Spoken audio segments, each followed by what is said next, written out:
जिस तरीके के वहाँ पे शंकराचार्य जी के साथ दुरुपयोग हुआ है, हाँ, ब्राह्मणों के साथ अत्याचार हो रहा है, तो ये स्वर्ण विरोधी भाजपा है। पूरे हिंदुत्व के लिए शर्मनाक बात है और इससे ज्यादा शर्मनाक क्या होगा। जिस दिन सारे हिंदू अपने दिमाग से बड़ा छोटा ये निकाल दें कि हम सवर्ण हैं, हम बैकवर्ड हैं, हम एससी हैं, ये खत्म हो जाना चाहिए। नमस्कार, आप देख रहे हैं आगाज टाइम। जैसे कि माघ मेले में जिस तरीके से ब्राह्मणों के साथ अत्याचार हो रहा है, शंकराचार्य जी को वहां जाने नहीं दिया गया है, उस पे हम यहां पर कुछ लोग उपस्थित हैं, उनसे हम बात करेंगे कि किस तरह से ब्राह्मणों के लिए ये सरकार काम कर रही है। क्या कहना चाहेंगे? देखिए, जिस तरीके के वहाँ पे शंकराचार्य जी के साथ दुरुपयोग हुआ है, हाँ, ब्राह्मणों के साथ अत्याचार हो रहा है, तो ये स्वर्ण विरोधी भाजपा है। भाजपा सरकार स्वर्ण विरोधी है। सारी चीज़ों को कानून बना हुआ है, सारी चीज़ों की व्यवस्था अलग है। हम प्रयागराज संगम के रहने वाले हैं, इलाहाबाद विश्वविद्यालय से छात्र नेता रहे हैं। हमारी जो है जन्मभूमि कर्मभूमि दोनों प्रयागराज रही है। अगर हमारे प्रयागराज में अगर हमारे जो है किसी शंकराचार्य जी को जो है वहाँ बेइज्जत किया जाए, ये बहुत बेकार चीज़ है। ब्राह्मण समाज की बात नहीं कर रहा, मैं पूरे हिंदुत्व के लिए शर्मनाक बात है और इससे ज्यादा शर्मनाक क्या होगा। फिर आप में, अखिलेश में, कांग्रेस में फर्क क्या रह गया? भाई कांग्रेस गई क्यों? कांग्रेस इसीलिए गई कि यही शंकराचार्य जी के साथ बर्बरता की कांग्रेस ने, पूरा सर्वनाश हो गया उनका। अखिलेश जी ने लाठियां चलवाई उन पे, उनका सर्वनाश हो गया। अब आज वही हरकत आपने की, अब आप पे सवाल कैसे करे कोई? भाई मान सकते हैं, हो सकता है उनकी आपसे विचारधारा ना बनती हो, लेकिन है कौन? संत हैं वो। राजनीति अलग है। राजनीति आपकी अलग है, लेकिन वो 4 शंकराचार्य हैं हमारे, जो स्तंभ कहे जाते हैं सनातन के। आप उनमें से एक शंकराचार्य को बेइज्जत कर रहे हैं। हो सकता है उन्होंने आपका साथ ना दिया हो सकता है आपके चुनाव में कन्वेंसिंग ना की हो उन्होंने, हो सकता है वो विरोधी हो आपके, लेकिन उनके साथ क्या करेंगे आप? कुंभ में फिकवा देंगे उठवा के उनको। इस तरीके से उठाया गया है, वीडियो हमने देखा है। सनातन धर्म को इतना महत्व देने वाले लोगों के बीच में ऐसी घटना घटित हो रही है। सनातन धर्म किसको कहते हैं? सनातन धर्म यही होता था ना पहले कि अगर हम लोग बचपन में पढ़ते थे, सब सारे समाज के बच्चे एक साथ टिफिन खाते थे। ये तो नेता ही लाए ना। सनातन हिंदू धर्म उसी को कहते हैं ना कि सब जात को हम लोग लेके चलते थे। आज ऐसी ये व्यवस्था बना दी है, ऐसी कानून व्यवस्था ला दे रहे हैं कि दोस्ती भी नहीं कोई कर पाएगा किसी से। क्या हमसे क्या मुस्लिमों से दिक्कत है? क्या हमें जो है यादवों से दिक्कत है? क्या हमें जो है किसी अन्य जातियों से दिक्कत है? जिस तरीके से अभी एक इन्होंने जो है नियम ला रहे हैं यूजीसी करके, जो है आपने सुना ही होगा। क्या हम दलित परिवार के जो है हम लोगों ने मदद नहीं करते थे? सबसे ज़्यादा हमें लगता है स्वर्ण समाज ही मदद करता था, आज भी करते हैं हम लोग।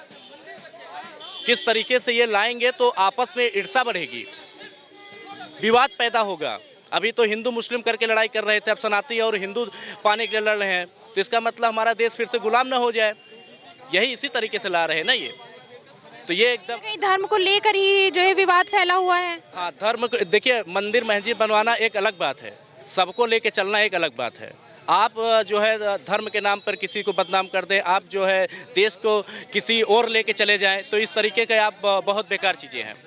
हम जो है ऐसी नीतियों का विरोध करते हैं। हम क्षत्रिय समाज से यही कहेंगे कि आने वाली अपनी पीढ़ियों पे ध्यान दें। क्या कहना चाहेंगे सर आप? देखिए, मैं आपको बता दूं, ये भारतीय जनता पार्टी है।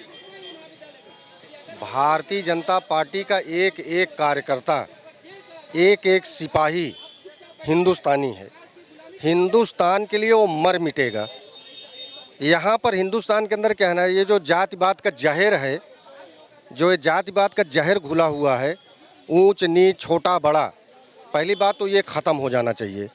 हम तो नरेंद्र मोदी जी से यही कहेंगे कि सबको समान अधिकार, सबको समान शिक्षा, सबको बराबर सम्मान, आरक्षण ख़त्म कर देना चाहिए। और जो लोग अपने को छोटा बड़ा एहसास करते हैं ना, मैं उनसे कहना चाहता हूँ कि वो अपने बच्चों को पढ़ाएं, शराब पीना बंद कर दें, गुटखा खाना बंद कर दें, जुआ खेलना बंद कर दें। उनके बच्चे और उनका परिवार भी बहुत आगे चला जाएगा। मैं जिस परिवार से आता हूँ, जिस जाति से आता हूँ, हम लोगों ने भी परिश्रम किया है। हम लोग भी बैकवर्ड ओबीसी जाति से आते हैं, लेकिन हमारे जो विश्वकर्मा समाज है, हमारे विश्वकर्मा समाज किसी आरक्षण पे की रोटी पर नहीं पल रहे हैं।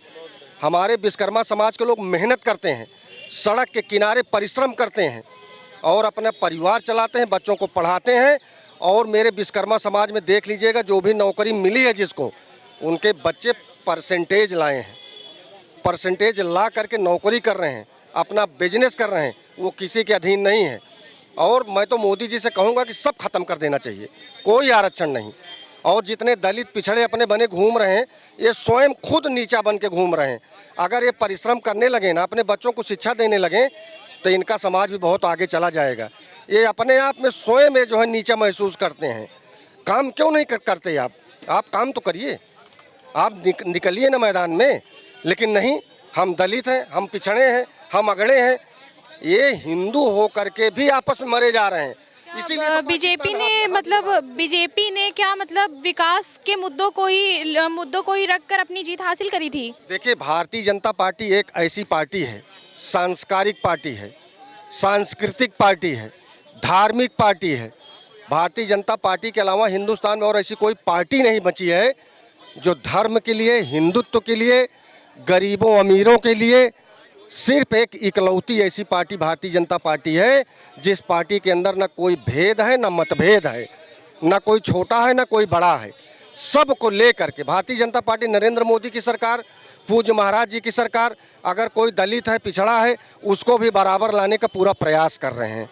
लेकिन कुछ लोगों को पेट में दर्द होने लगता है, चूँकि हिंदू है, तो हिंदू में क्या है, अरे हम तो छोटे हो गए, हमको बड़ा होना चाहिए।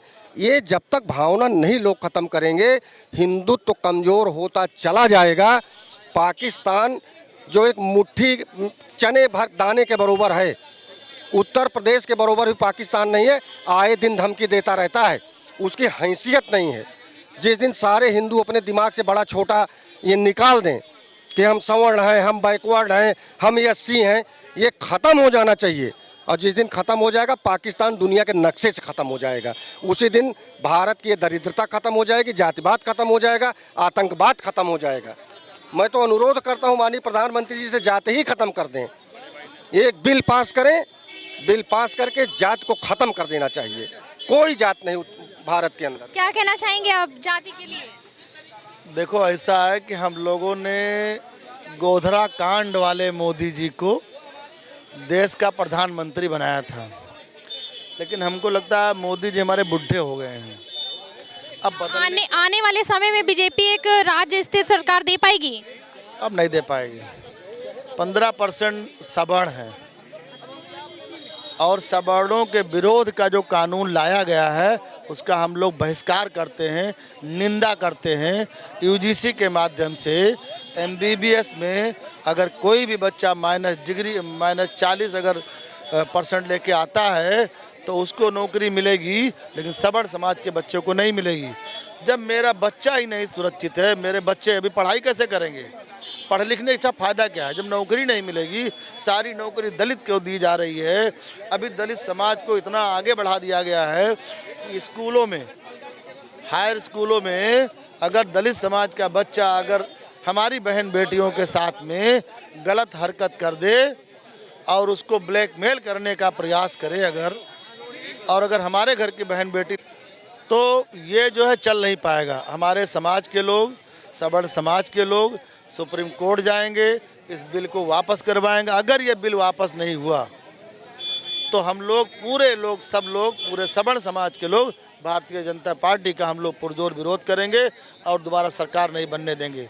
क्योंकि अगर बीते दिनों मायावती ने अपने बयान में एक बात रखी, उन्होंने ये कहा कि उनके लॉ एंड ऑर्डर में किसी भी मंदिर मस्जिद तोड़ने का मामला नहीं रखा गया था, ना ही सामने आया था। उसको आप किस तरीके से देखते हैं, उस पर आप क्या कहना चाहेंगे? देखिए, उनके कार्यकाल में तो कोई मंदिर बना नहीं है, उनके कार्यकाल में तो मंदिर बना नहीं है। भारतीय जनता पार्टी के कार्यकाल में मंदिर बना है, राम मंदिर बना है। तो जब विकास होगा तो टूटे फूटेगा, इसमें राजनीति करने की आवश्यकता नहीं है। जैसे कि बनारस में विकास हो रहा है, तो रास्ता अगर छोटा है, भाई स्वर्ग जाने का रास्ता छोटा है, आबादी कम है, तब तो ठीक है। अब आबादी बढ़ रही है तो स्वर्ग जाने रास्ता भी तो बढ़ना चाहिए। बनारस वाली बात पे उन्होंने बोला है कि मंदिर जो तोड़ा जा रहा है वो कहीं से भी किसी हालत में गलत नहीं है। मंदिर हो या मस्जिद हो, जनता के हितों के लिए उसको तोड़ देना चाहिए और मोदी जी को जनता के हित के लिए काम करना चाहिए, ये नहीं कि खाली दलित समाज को लेकर। और सुप्रीमो मायावती का ये भी कहना है कि वो उनसे कई लोग गठबंधन करना चाहते हैं, हालांकि वो किसी से गठबंधन नहीं करेंगी। 2027 में वो अपनी एक सरकार बनाएंगी। समाजवादी पार्टी गठबंधन कर लेना, समाजवादी पार्टी से तो कई बार गठबंधन किया, उनके नेता आके बोलते हैं यहाँ पर। उन्होंने अपने बयान में ये बात रखी है कि वो किसी से गठबंधन नहीं करना चाहती, सब उनसे करना चाहते हैं। उस पर क्या कहना चाहेंगे? बसपा के नेता यहीं आके कुछ लोग बोलते हैं कि मायावती जी का गेस्ट हाउस कांड। अरे तुमको ये नहीं मालूम कि गेस्ट हाउस कांड कब हुआ था? उसके बाद मायावती जी ने गठबंधन किया। तो जब गठबंधन किया, दोनों का मेल मिलाप हुआ, जब संबंध बने तभी तो गठबंधन हुआ। जब गठबंधन हो गया तो वो बात खत्म हो जानी चाहिए। अब वो बार बार गेस्ट हाउस कांड। देखिए, आपको गठबंधन करो और चाहे जो भी कुछ करो, सरकार आपकी नहीं बनेगी। कोई किसी भी कीमत, एक जात से सरकार नहीं बन सकती है। उस समय सवर्ण भी टूट करके आप चला गया था, और उस समय की घटना जानते हो क्या हुई थी? सरकार बनी थी। ये सब सपा वाले खड़े हैं बगल, इनको मालूम नहीं है। बेनी प्रसाद वर्मा जी समाजवादी पार्टी के फाउंडर मेंबर थे। बेनी प्रसाद वर्मा जी और मुलायम सिंह की कुछ आपस में कहा सुनी हो गई थी। बेनी प्रसाद वर्मा जी ने अपनी पार्टी बना ली थी। उस समय की जो कंडीशन थी, कहीं पे समाजवादी पार्टी 1700 वोट से हारी थी, कहीं 2000 वोट से हारी थी, कहीं 2200 वोट से हारी थी उस समय। और बेनी प्रसाद वर्मा को 2-2 हज़ार 2,500 वोट मिल गया था। नहीं, बसपा की सरकार कभी नहीं आती। फिलहाल अब लगता है कि मेरे जीते जी बसपा की सरकार नहीं बनेगी। सरकार किसी की भी बन सकती है, बसपा को छोड़ करके। सवर्ण समाज बहुत नाराज है। ये कहाँ जा सकता है कुछ पता नहीं है। अगर सुप्रीम कोर्ट में हम लोग जाएंगे, इस पे अगर रोक लगेगा, नहीं लगेगा तो हम लोग अपने बच्चों के हित को लेकर के सवर्ण समाज पूरा विरोध भाजपा का करेगा। मायावती के इस बयान को आप किस तरीके से देखते हैं? जिस तरीके से उनका कहना ये था कि उनके लॉ एंड ऑर्डर में कभी भी किसी मंदिर मस्जिद तोड़े जाने के मामला नहीं सामने आया है, और उनके बयान में उन्होंने ये भी रखा है कि वो किसी से गठबंधन नहीं करना चाहती हैं, हर कोई उनसे करना चाहता है। इस पर आप क्या कहना चाहेंगे? इसको आप किस तरीके से देखते हैं? देखिए, मायावती जी जो कह रहे गठबंधन किसी से नहीं करना चाहते, तो कोई ज़बरदस्ती गठबंधन नहीं कर लेगा। जब गठबंधन करना चाहेंगी तभी कोई पार्टी गठबंधन करेगी। और जहां तक है कि वो विधानसभा में एक सिंगल सीट है और पूरे देश में लगभग 0 पे हैं इस समय। तो इस समय समाजवादी पार्टी जो है दूसरे नंबर की पार्टी है प्रदेश में, और दूसरे नंबर की पार्टी के साथ साथ ब्राह्मण समाज बहुत नाराज है भारतीय जनता पार्टी से। ब्राह्मण समाज का अनादर हो रहा, अपमान हो रहा। ब्राह्मण समाज बहुत बुद्धिजीवी है, वो चिंतन मंथन कर रहा कि कौन भारतीय जनता पार्टी को उखाड़ फेंकेगा, उसी की तरफ भारतीय जनता पार्टी के विरोध में ब्राह्मण समाज जो है चला जाएगा। और अन्य समाज मिलकर जो भी लोग हैं, चूंकि भारतीय जनता पार्टी में रोजगार की बात नहीं करते, महंगाई की बात नहीं करते, भ्रष्टाचार मिटाने की बात नहीं करते, अपराध समाप्त करने की बात नहीं करते। आप बताइए, जिस देश में MA MSc MCom PhD delete करके, IIT करके, BTech करके, MTech करके हम नौकरी तत्काल देंगे। आप ये बताइए, सोनभद्र का मामला है, माननीय मुख्यमंत्री जी जो है भदोही का, और कहे कि हम जो है तत्काल नौकरी देंगे। 4th क्लास एम्प्लॉइयों का था, सफाई कर्मचारियों का, सफाई कर्मी का, आज तक नहीं दी। तो ये सब चीजें हैं, कई बार कहे। तो इनकी कथनी करनी में जमीन आसमान का फर्क है। माननीय योगी आदित्यनाथ जी केवल कहते हैं जीरो टॉलरेंस, अपराध मुक्त उत्तर प्रदेश, भ्रष्टाचार मुक्त उत्तर प्रदेश, गुंडा मुक्त उत्तर प्रदेश। और तहसील में जाइए तो घोर भ्रष्टाचार हो रहा है, थाने में जाइए तो घोर भ्रष्टाचार हो रहा है। आप चले जाइए किसी थाने में, 4-4 घंटा बैठाए रहेंगे, उसका जो है रिपोर्ट नहीं दर्ज होगी जब तक कि पैसा नहीं ले लेंगे। यही हालत तहसील में। तो दफ्तर भ्रष्टाचार कौन है इसका जिम्मेदार? जिले में भ्रष्टाचार कौन है इसका जिम्मेदार? माननीय योगी आदित्यनाथ जी, संत महंत मुख्यमंत्री, क्यों नहीं इसका जवाब देते? आप बताइए, 8 साल से माननीय मुख्यमंत्री योगी आदित्यनाथ जी हैं, न किसी थाने में गए, न किसी तहसील में गए कि हमारे कर्मचारी जनता के साथ कैसा दुर्व्यवहार करें। और जब स्वयं माननीय मुख्यमंत्री जी ने कहा था सफाई कर्मियों का हम तत्काल भदोही में भर्ती करेंगे, लेकिन आज तक नहीं किए।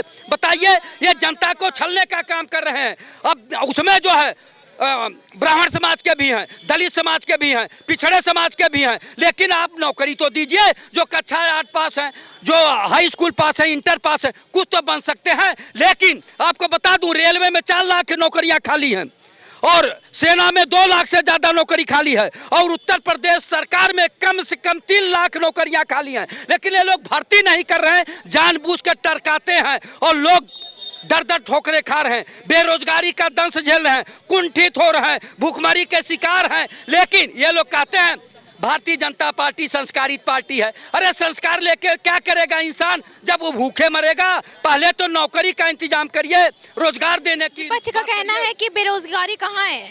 कहाँ है विपक्ष का कहना? विपक्ष का कहना ये है कि बेरोजगारी कहाँ है? विपक्ष तो रोज कहता है, सत्ता पक्ष कहता है। माननीय मोदी जी और योगी जी कहते हैं, भारतीय जनता पार्टी कहती है। विपक्ष तो कह रहा कि बेरोजगारी बहुत तेजी से बढ़ रही है, बेरोजगारी बढ़ रही, महंगाई बढ़ रहा है, भ्रष्टाचार बढ़ रहा है, अपराध बढ़ रहा है। ये तो आम जनता कह रही, विपक्ष की बात तो छोड़ दीजिए, आम जनता चीख चीख के कर रही। लेकिन ये गूंगी बहरी सरकार, भारतीय जनता पार्टी की सरकार, उसके कानों में जू नहीं रेंग रहा है। वो जनता को सीने पे जो है एक तरह से बुलडोजर चला के रौंद रही है। जब लोग नौकरी मांगने आते हैं तो पुलिस के डंडों से पिटवाते हैं। आप ये बताइए, कोई बच्चा पढ़ लिख के नौकरी मांगने आएगा तो उसको डंडों से पिटवाते हैं भारतीय जनता पार्टी की सरकार में। ये कहाँ का न्याय है? अरे जनता के हितों की बात करिए, गरीबों का जीवन स्तर ऊपर उठाने की बात करिए। लेकिन ये लोग गरीबों को ही समाप्त कर देना चाहते हैं, गरीबी मिटाने की बात नहीं करते।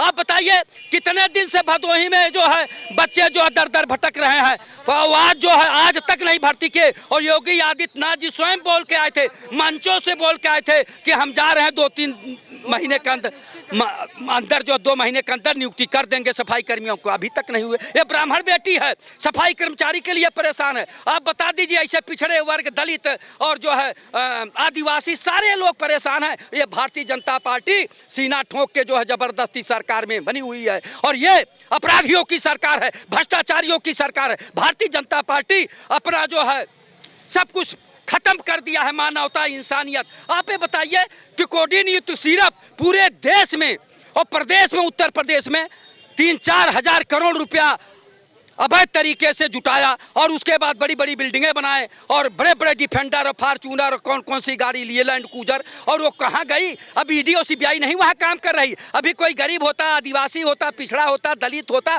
उसके घरों पर बुलडोजर चला देते। स्वजाति अपराधियों के यहाँ क्यों नहीं बुलडोजर जा रही? क्या वही कोडीन सिरप पी के बेहोश हो गया बुलडोजर? योगी आदित्यनाथ जी क्यों नहीं बताते हैं इसको, क्यों नहीं करते हैं? तो जनता को न्याय चाहिए। आप ये बताइए, बेरोजगार बेटी है, कहाँ से आई है? भदोही से चल के आई है रोजगार मांगने के लिए, माननीय मुख्यमंत्री जी के दरबार में जा रही बार बार। लेकिन यही नहीं, ऐसे लाखों करोड़ बच्चियां हैं, महिलाएं हैं, बच्चे हैं और हर समाज के हैं, वो बेरोजगारी का दंश झेल रहे हैं। लेकिन ये सरकार केवल कहेगी मंदिर मस्जिद, हिंदू मुसलमान, हिंदुस्तान पाकिस्तान करने से काम नहीं चलेगा। पहले आप रोजगार का सृजन करिए, कल कारखाने लगाइए, लोगों को नौकरियां दीजिए, जितनी नौकरी पद खाली है उतने तो भर्ती करिए। नया पद नहीं सृजन कर रहे हैं, अलग की बात है। सेना में 2 लाख से ज़्यादा, रेलवे में 4 लाख से ज़्यादा, उत्तर प्रदेश में 2-3 लाख से ज़्यादा नौकरियां के पद खाली हैं, क्यों नहीं भर्ती करते हैं? ये लोग केवल जनता के खून पसीने को चूस रहे हैं। ये भारतीय जनता पार्टी के लोग अपराधियों की सरकार चला रहे हैं, भ्रष्टाचारियों की सरकार चला रहे हैं। तो अब जनता इसका मुंहतोड़ जवाब 2027 में अवश्य देगी। जय हिंद, जय भारत। क्या कहना चाहेंगे कि जिस तरीके से भारतीय जनता पार्टी की सरकार में बेरोजगारी कहीं ना कहीं बढ़ती जा रही है, जॉब है नहीं और वैकेंसियां निकल नहीं रही हैं, पीड़ितों की सुनवाई नहीं हो रही है, उस पर क्या कहना चाहेंगे? नहीं, ऐसा नहीं कि जॉब निकल नहीं रही हैं, जॉब निकल रही हैं, जैसे कि कहना था, पेपर भी हो रहे हैं। वो अलग बात है कि पेपर लीक हो जाता है, नौकरी नहीं मिलती है, ज्वाइनिंग नहीं होती है, ये होता है। लेकिन वैकेंसी वो निकालते रहते हैं, प्रचार के माध्यम जितने भी हैं वो सारे करते रहते हैं हमारे मोदी जी। तो क्या कहना चाहते हैं? अब आपसे एक सवाल है कि मायावती ने जिस तरीके से, सुप्रीमो मायावती ने जिस तरीके से अपने बयान में कहा है कि उनके लॉ एंड ऑर्डर में कभी मंदिर मस्जिद तोड़ने का मामला सामने आया ही नहीं, उनके सरकार में ये हुआ ही नहीं, और इस सरकार में ऐसा हो रहा है, तो ये कैसे पॉसिबल है? नहीं, देखिए, जैसा कि उन्होंने अपने जन्मदिन के मौके पर आप लोगों से बात करके उन्होंने जो बात कही कि जब उनकी सरकार चली थी तो किसी वर्ग पे, मतलब ब्राह्मण ही नहीं, किसी वर्ग पे, अगर आप ब्राह्मण की बात करें तो ब्राह्मणों पे किसी प्रकार का कोई भी अत्याचार नहीं हुआ। और सिर्फ ब्राह्मण नहीं, वहाँ सर्व समाज के लोगों की बात होती थी, सर्व समाज की बात होती थी, सर्व समाज के हितों में कार्य होते थे, सर्व समाज के लोगों को नौकरियाँ मिली, सर्व समाज के लोगों को मकान मिले, सर्व समाज के लोगों को इंसाफ मिला, न्याय मिला। और आज जो ब्राह्मण समाज जिस तरह से भाजपा से उपेक्षित है, कहीं ना कहीं वो एक नया घर ढूंढ रहा है। तो बसपा में आना उसके लिए कोई नया नहीं है, वो कंफर्टेबल है बसपा के साथ। किसी धर्म या जाति को बढ़ावा देना सही है या गलत है? नहीं, बिल्कुल गलत है। किसी धर्म जाति विशेष को बढ़ावा देना गलत है। बसपा किसी धर्म जाति की राजनीति नहीं करती। बसपा कहती है सर्वजन हिताय सर्वजन सुखाय। तो बसपा में अगर ब्राह्मण समाज वापस आ रहा है, जिस तरह से मैं देख रहा हूँ कि ब्राह्मण का जो रुख है वो भाजपा के बाद अगर कोई दूसरी पार्टी है तो बहुजन समाज पार्टी की तरफ वो मूव कर रहा है। और अगर सब कुछ इसी तरह चलता रहा तो 2027 में बहन जी उत्तर प्रदेश में 5वीं बार बहुमत की सरकार ब्राह्मणों के साथ लेकर सर समाज के साथ 5वीं बार सरकार बना के उत्तर प्रदेश की सीएम बनने जा रही हैं। 2027 चुनाव बहुत ही करीब है, उस पर क्या कहना चाहेंगे कि बीजेपी की सरकार बनने के कितने आसार हैं? नहीं, भाजपा की सरकार तो उसी दिन गिर गई थी जिस दिन भाजपा का मूल वोटर भाजपा से अलग हो गया।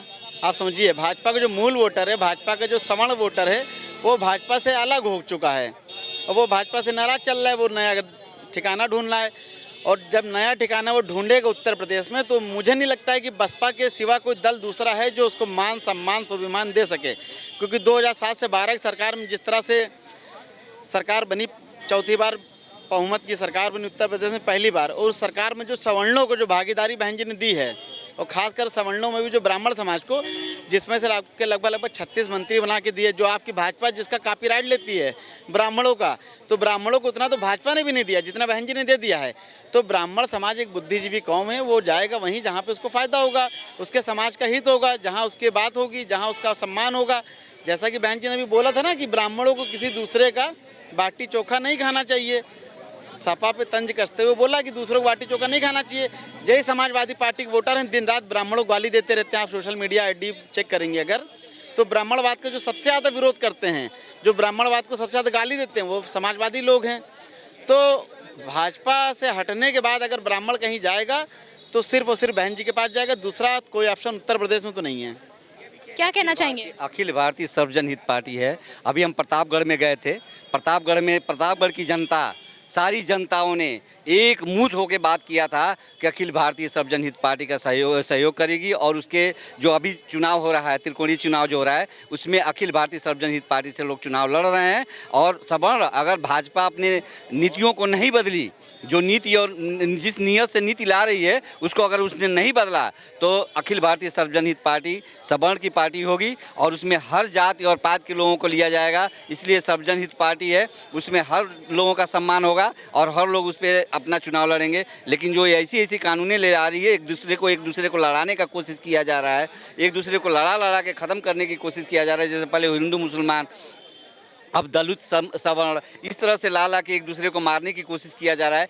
ये तुष्टीकरण की राजनीति हर अपने मतलब हर पार्टी अपना अपना छोड़ दे, आज देश आगे निकल जाएगा। इसलिए अखिल भारतीय सर्वजन हित पार्टी इस बार मैदान में 2027 के मैदान में आ रही है और देखते हैं किसमें कितना दम है। जरूर क्योंकि प्रतापगढ़ को देख के और इलाहाबाद में हंडिया विधानसभा को देख के हमने, और कुशीनगर का जो क्षेत्र है उसको देख के हमें लगा है कि सर्वजन हित पार्टी को लोग पसंद कर रहे हैं और सर्वजन हित पार्टी के नीतियों को लोग पसंद कर रहे हैं। इसलिए वहाँ पे सब लोग जा रहे हैं और सभी लोग उसका सदस्यता स्वीकार कर रहे हैं। ये मोदी सरकार ये ना समझे कि केवल भाजपा में ही सवर्ण सुरक्षित है और भाजपा क्या कर रही है, लड़ाने की कोशिश कर रही है कि लड़के हम फिर सरकार में आ जाएं। अपनी नीतियों को नियत के हिसाब से नीति नहीं ला रही है, उनकी नीयत खराब है। अगर नीति बना रहे हो तो उसको नियत को सही रखो। वो अपनी नियत को सही नहीं रख रहे हैं, नियत खराब करके उन्होंने सवर्ण को लड़ाने की, दुनिया को लड़ा के मार डालने की कोशिश कर रहे हैं। ऐसे नहीं होना चाहिए। दुश्मन मत बनाइए एक दूसरे को। ये हिंदुस्तान है, सनातन का देश है, यहाँ सनातनी लोग रहते हैं, ये हिंदू लोग रहते हैं। हिंदू को एक दूसरे में जात पात करके लड़ाने की कोशिश न करें। SC ST आरक्षण करके लड़ाने की कोशिश, आर्थिक आधार पर आरक्षण हो, आरक्षण का कोई बहिष्कार नहीं कर रहा है, लेकिन आर्थिक आधार पर आरक्षण, एक IAS के बच्चे को आरक्षण नहीं मिलना चाहिए। ब्राह्मण भी गरीब है, सवर्ण भी गरीब है।